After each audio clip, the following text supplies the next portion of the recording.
Okay, hi. I said okay again. So I didn't plan on making another video, but it's like already well past the middle of the night into morning. Like people have gone to their jobs already. And I still can't sleep, and I've got the thing that a lot of people can relate to, where your nervous system is on fire, so any little noise just makes me jump out of my skin. It's not the, it's not necessarily the sensitivity thing right now. I mean, I'm getting a little of that, but I'm more getting just startled by everything. I see my own hair out of the corner of my eye and I jump and I shriek, and my nerves are just frazzled. Also, I'm like sort of I'm just so uptight. And then I have a fever that's so high that I look rosy. And I mean, the last time I looked rosy, I had scarlet fever and I was like 12. I mean, I get fevers, you know, fairly low grade. They're always like 100 to 101 max. But I don't ever get rosy. So I've had a fever cooking for several hours that's got me blushing. Also, I printed off some stuff to make more stick puppets. This is going to be Clown Doctor or Dr. Dumbass, or I'm not sure.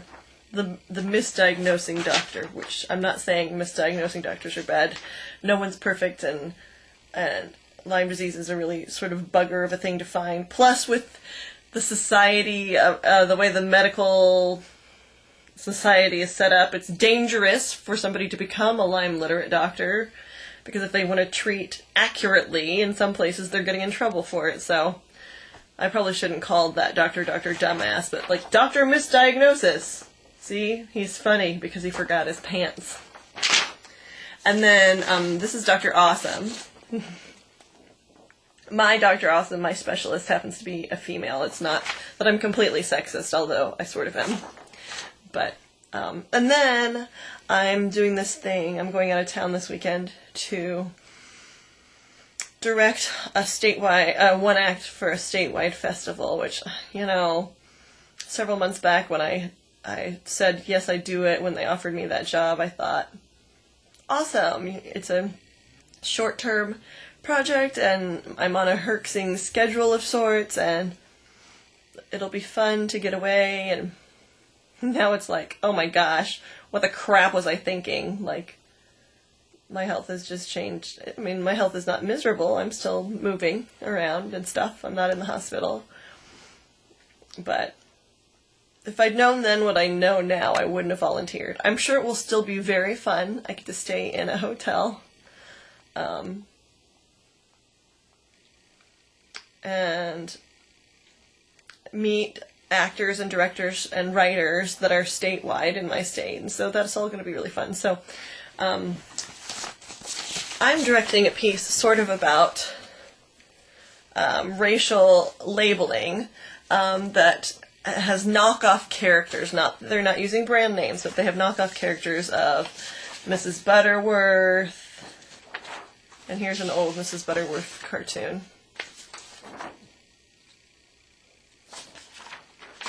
And they've got a knockoff character of the Pillsbury Doughboy. And a knockoff character of Betty Crocker. Betty Crocker. And these are all the Betty Crockers throughout the years. And they've got a knockoff of Uncle Ben. And a knockoff of Aunt Jemima. And a knockoff of the model from the Darky toothpaste. And so it's talking about, you know,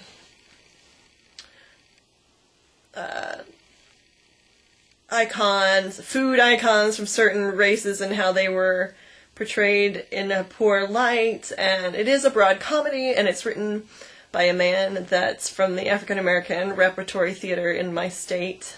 Not in my city, but in my state. And he's published a few other things and done them, at least statewide, I think maybe nationally. But but it is going to wind up being a comedy, and then it's going to be a stage reading. So I was just doing my research so that I could look at the sort of archetypes. I, of course, knew who Uncle Ben was and the Pillsbury Doughboy and Aunt Jemima, but I didn't have a good, solid view of Mrs. Butterworth. I had a very vague remembrances of her commercials, and I had no idea what, like, Betty Crocker looked like, because on the packaging there's just a giant red spoon. And then Darky toothpaste. I mean, I'd heard about it because I've heard about people speak of it, in its in the fact that it was a controversial and racially offensive product. But I didn't know that they had a specific spokesperson in a top hat and all that stuff. So I'm educating myself for this weekend since I can't sleep and since I'm rosy all over. Something else that I'm going to add to this blog is this. Does anybody know any good Lyme disease jokes? Because I went on the internet to try and find some. I've heard all of the inspirational crap, like making limeade out of lime and that kind of stuff. But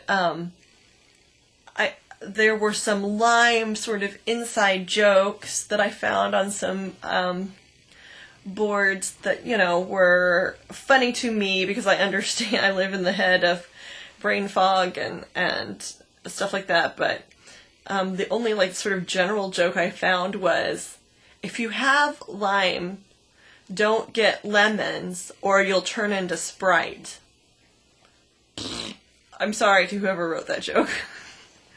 But if you know any good Lyme disease jokes, I would like to know them. I think laughter is really important, and as I'm busy script writing for Lyme disease stick puppet theater, I was just thinking about how there weren't any jokes for us.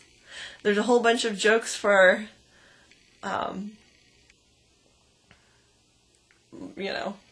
blondes. Anyway, I may film some more because my rosy ass is just hurting, and the hotel where I'm going to stay this weekend is not answering their phone. It is a pretty small rural community where all the statewide people are going to meet. So last night I called at 2 a.m. thinking that to talk about my reservation, thinking that it was like, a hotel chain or a motel chain, and they would have an automated system answering the phone, or, they'd have a night desk person, and I woke up some little old guy who sounded totally ticked off, and I just sort of was like, I'll call back in the morning. But now it is the morning, it's after work time for the normals, and they're still not answering their telephone, so I'm rambly and hot. I don't know if you can see that I'm pink, but I'm pink, and I'm never pink unless I put on blush. I don't even think I was pink the day I was born. I'm whiny. I'm cranky.